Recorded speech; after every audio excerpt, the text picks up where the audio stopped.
Think about the last time you explained yourself to someone who did not ask. Maybe it was a decision you made about your career, your relationships, your money, your time.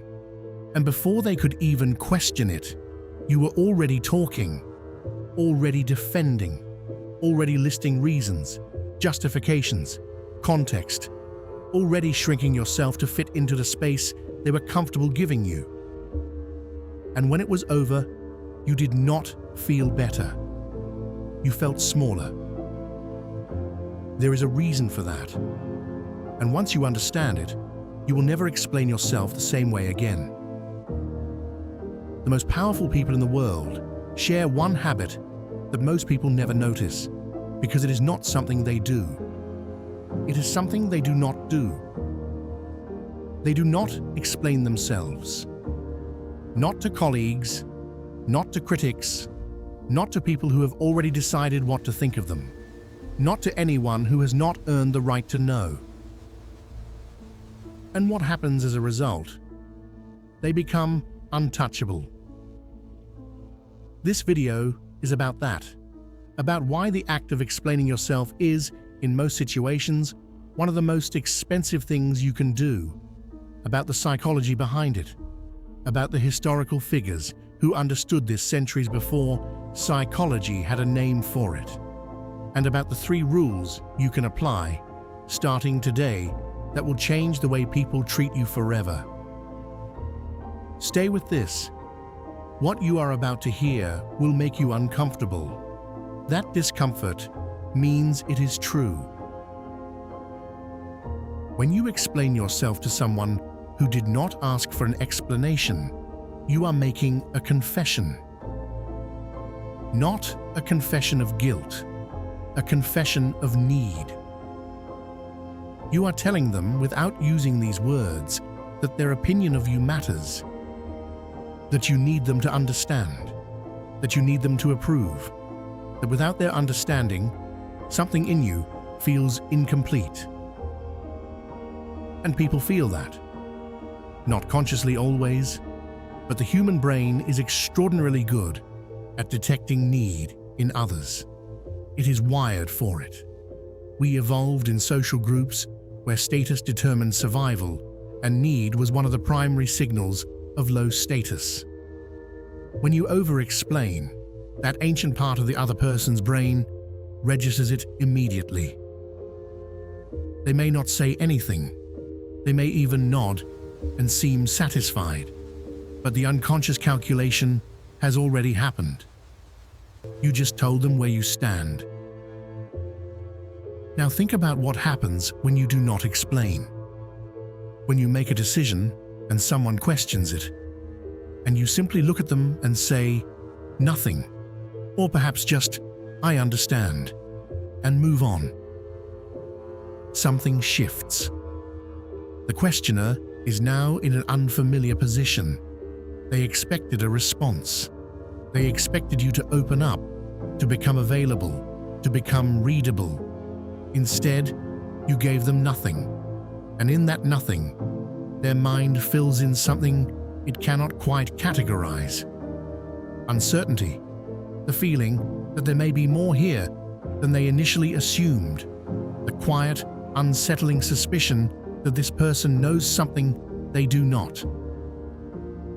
Silence communicates one thing more powerfully than any explanation ever could.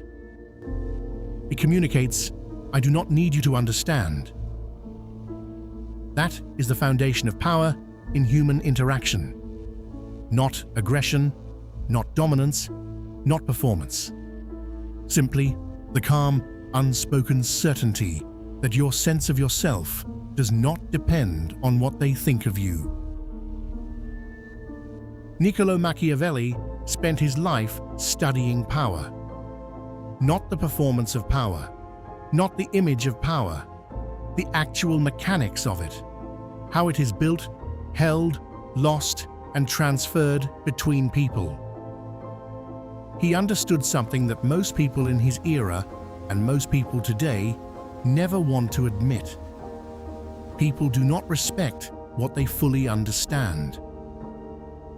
When you explain your reasoning completely, when you open every door of your mind and let them walk through it freely, you remove all mystery. And human beings do not value what has no mystery. They value what they cannot fully grasp. They are drawn to what remains just slightly beyond their reach. Machiavelli wrote that the prince who reveals too much of himself to the people gives them the tools to undermine him. Because once they understand how he thinks, they can predict him. And once they can predict him, they can outmaneuver him. And once they can outmaneuver him, he is no longer the prince in any real sense.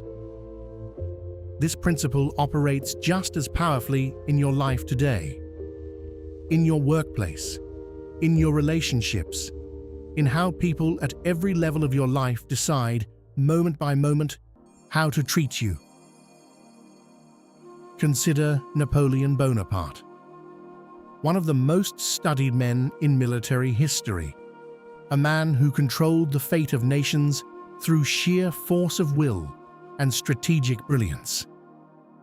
And one of his most carefully documented habits was this: he almost never explained his plans in advance, not to his generals, not to his allies, not to anyone who did not absolutely need to know at the exact moment they needed to know it.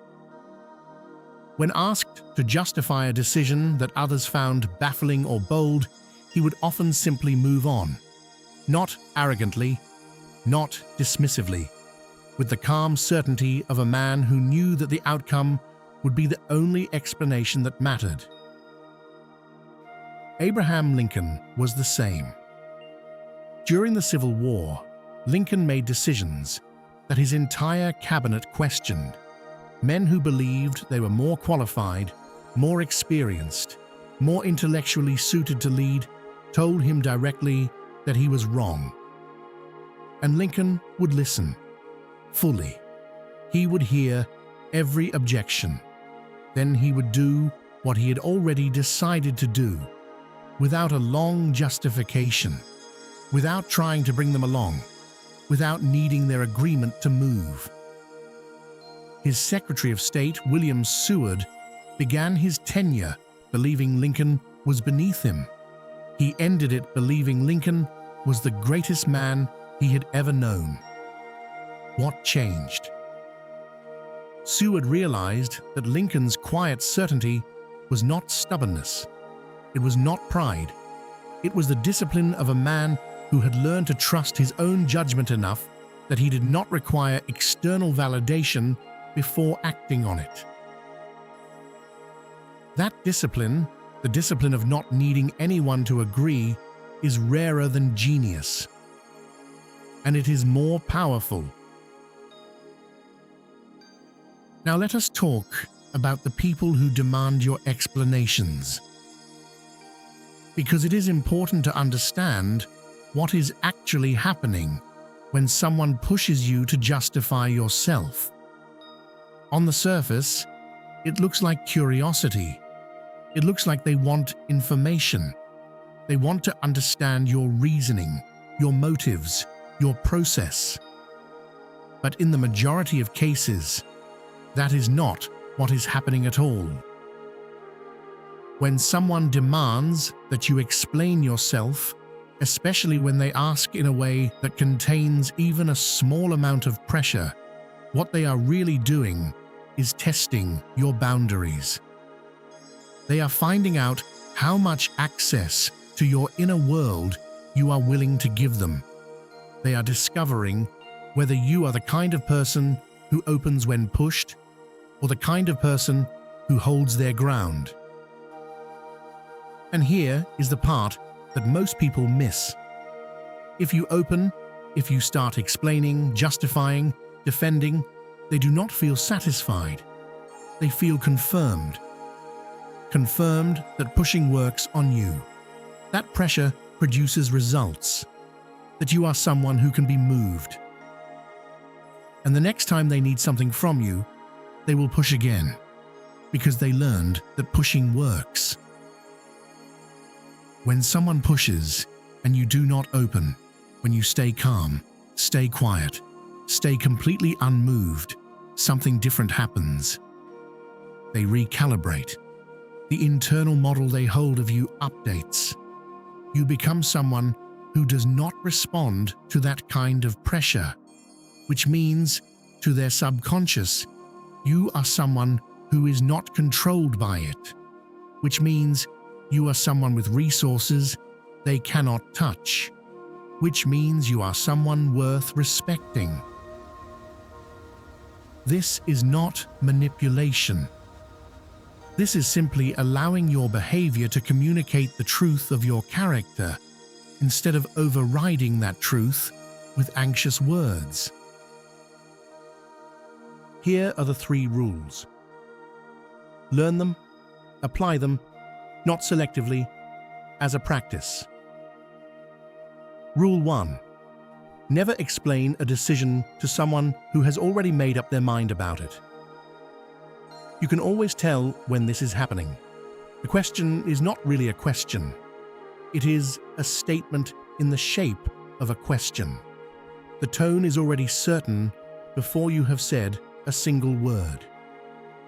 When you encounter this, and you will encounter it constantly, understand that no explanation you give will change what they have already decided. The only effect of explaining is that you give them material to use against you, words they can quote back, reasoning they can pick apart, vulnerability they did not have before you opened your mouth. The correct response is, "Thank you for sharing that," and nothing else. Rule 2. Never justify your silence. This is the one most people fail. They decide not to explain themselves, which is correct. And then, because the silence feels uncomfortable, they explain why they are being silent, which defeats the entire purpose. Silence does not need a caption. The moment you say something like, "I just feel like I do not owe anyone an explanation here," you have explained yourself. You have opened the door you were supposed to keep closed. If you are going to be silent, completely, without annotation, without apology, without softening it for the comfort of the other person. Rule 3. Let the outcome speak. Every explanation you give is a bet that words will convince someone. But words are the cheapest currency in human interaction. Everyone has them. Anyone can say anything. What cannot be argued with, manipulated, or dismissed is results. When people question what you are doing, the most devastating response you can give them is not an argument. It is time. Give them enough time, and they will see what you were building. And at that point, your silence will have been more eloquent than any explanation you could have offered. Marcus Aurelius wrote in his private journal, words he never intended anyone to read, that his only obligation was to do the right thing, not to be understood doing it, not to be praised for it, not to be seen in the correct light by the people around him. Just to do it, and let the rest take care of itself. That is the third rule operating at its purest. Here is what happens to the person who applies these 3 rules for 6 months. The first thing you notice is discomfort. Real discomfort, because everything in modern life is designed to make you explain yourself constantly. Social media asks you to share your reasons. Workplaces demand you justify decisions in meetings. Relationships are built on the assumption that openness means health. Going against all of that requires real discipline, and discipline is always uncomfortable at first. But then something begins to happen. The conversations around you start to change.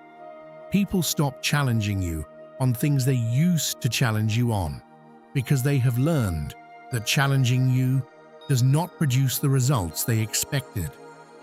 People start to treat your decisions with more gravity because your silence has communicated that you do not make them lightly.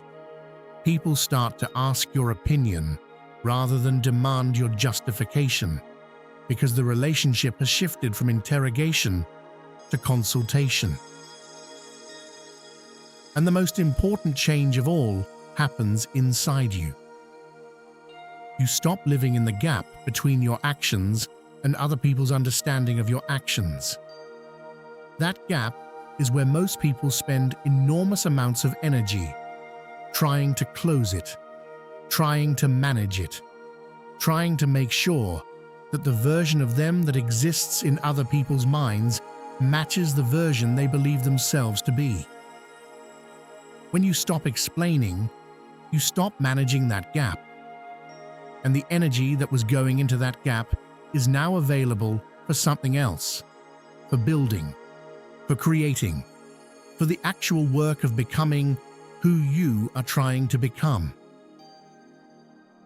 That energy, redirected consistently over months and years, is the difference between a person who talks about what they will do and a person who simply does it. The ancient philosopher Epictetus was born a slave. He had no rights, no property, no legal standing as a person, and yet he became one of the most studied minds in the history of human thought. Not because of what he had, because of what no one could take from him. Epictetus understood that the opinion of other people is not in your control, and that anything not in your control is not worth directing your energy toward. Explaining yourself to people is, at its root, an attempt to control something you cannot control: their perception, their judgment, their internal version of who you are. You cannot control that. You never could. Every explanation you have ever given has been an attempt to control something that was always outside your reach. Let it go. Not because the people who misunderstand you do not matter, but because the version of you that needs to be understood by everyone is smaller than the version of you that needs nothing from anyone. Build that version, the one that acts, that creates, that moves without permission and without apology, the one whose silence is not absence but presence, whose stillness is not weakness but the particular calm of someone who knows exactly where they are going and has decided that nothing will slow them down. That person is not born. They are built, decision by decision, silence by silence, action by action. And it starts today with the next person who expects you to explain yourself. Do not. If something in this landed differently for you, if you felt something shift, share this with one person in your life who is wasting their energy explaining themselves to people who have already decided. That one share changes how they move through the world. Subscribe, not because I am asking you to, because you already know there is more where this came from, and the next one will go deeper. The silent ones always win. Watch them.